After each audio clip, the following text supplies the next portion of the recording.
it has been really tough for me. And because of some decisions that I have made that I regret making. I always talk about Atlanta.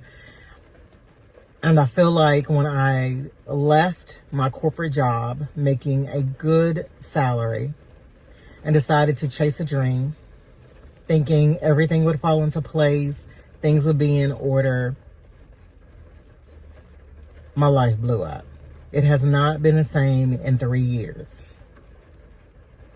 And I've had a lot of thoughts around it, and I may talk longer than I need to, but so I'm sorry. And I might have to break this up. But today was a hard day.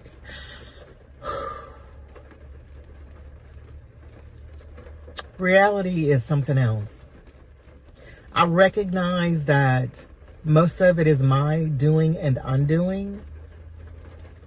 And honestly, I really want God to wave a magical wand and take me back to the day I was going to resign and listen to the advice I was given. But I didn't, because I think I'm grown and I have the answers.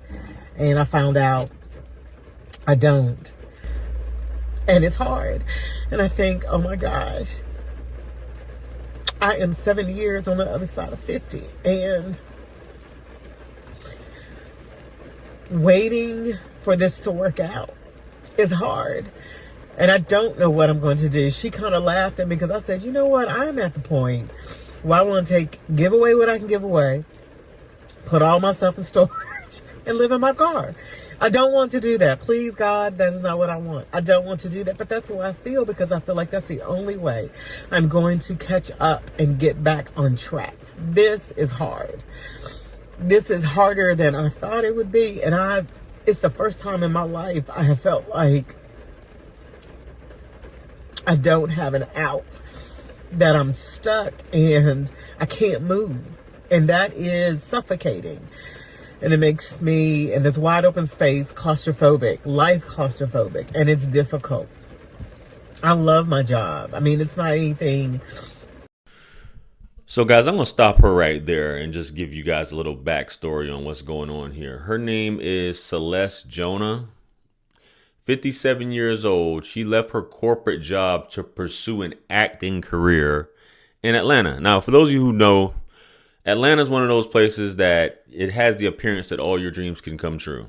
It's definitely an affluent area for Black folks to make a living. There's tons of opportunity.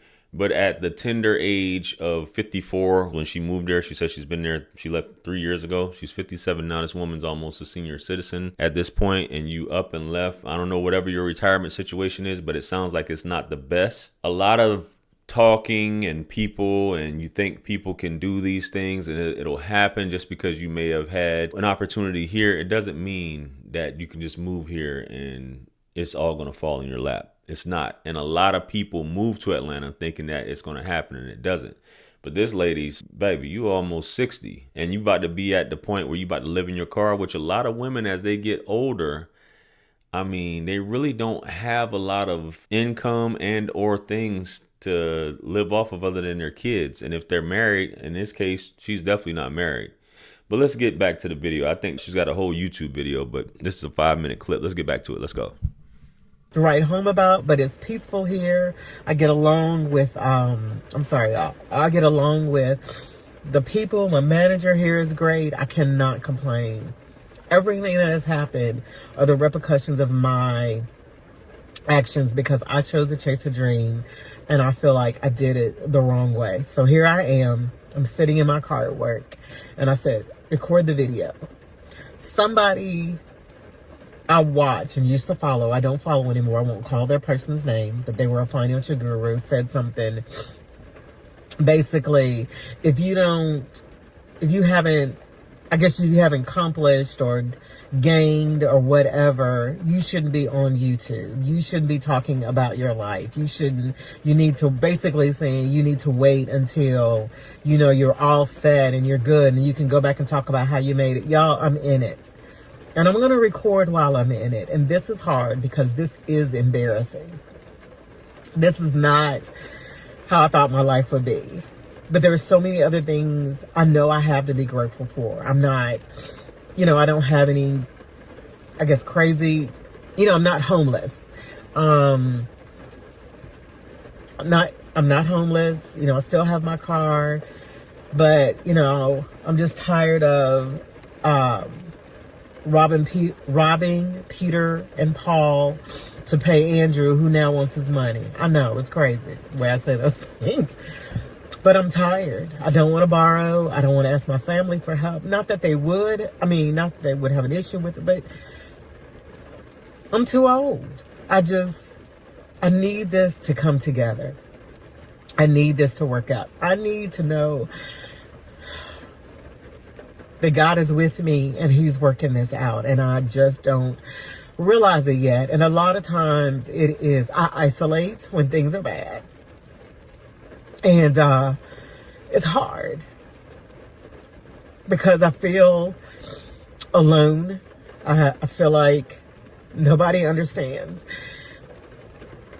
And when I think about my own situation, I think about people who have children who are trying to make it and they're doing the best they can.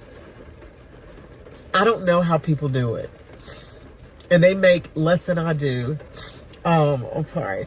They make less than I do. I'm so sorry, y'all. I need a napkin. I'm so sorry. Well, it's perfectly fine, baby. So I wouldn't correlate it to that, but I understand what you're seeing.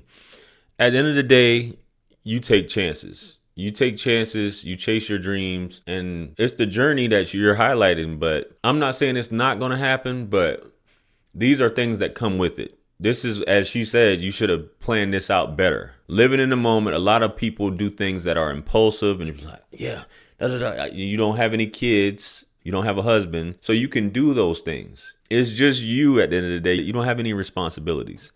So if you're struggling now, hey, just imagine her in 3, 4, 5 years, especially if she doesn't make it and hit it big as far as being an actress or whatever it is that she's pursuing in show business. Some older ladies, they make it getting bit parts here and there, but baby, you've been there 3 years removed at this age from this corporate job you had that you probably had a retirement set up and you could have just finished that out. But then at the end of the day, I get it. You're like, what my life could have been if I would have pursued my dreams.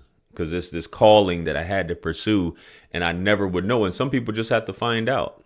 And they say, hey, well, at least I tried and I failed or whatever. And at this point, she probably is like, I can't return back to this job. This is what I have right now. So something has to happen. But be mindful when you guys do make decisions to just up and leave. Be mindful of what does or what could happen. You may not be the chosen one. You may make it, you may not make it. Don't matter how much hustle you have. If you can't manage to secure certain things or connections, or you're not able to pull it off, if your success is based on what somebody else can do for you, or if based off someone else choosing you, then hey, that's putting too much of your destiny or your life in someone else's hands. Just my thoughts. Let me know what you guys think, especially those of you who moved to Atlanta thinking that all your dreams are going to come true. Comment below. Like, share, comment, and subscribe. Much blessings and abundance. Stick around for the next videos. It's going to pop up on the screen below. That's where I'm going to see you guys at. It's your favorite everything. This is Wisdom. I'm the best. Let's run it up to 1 million. Quit playing with me. Peace.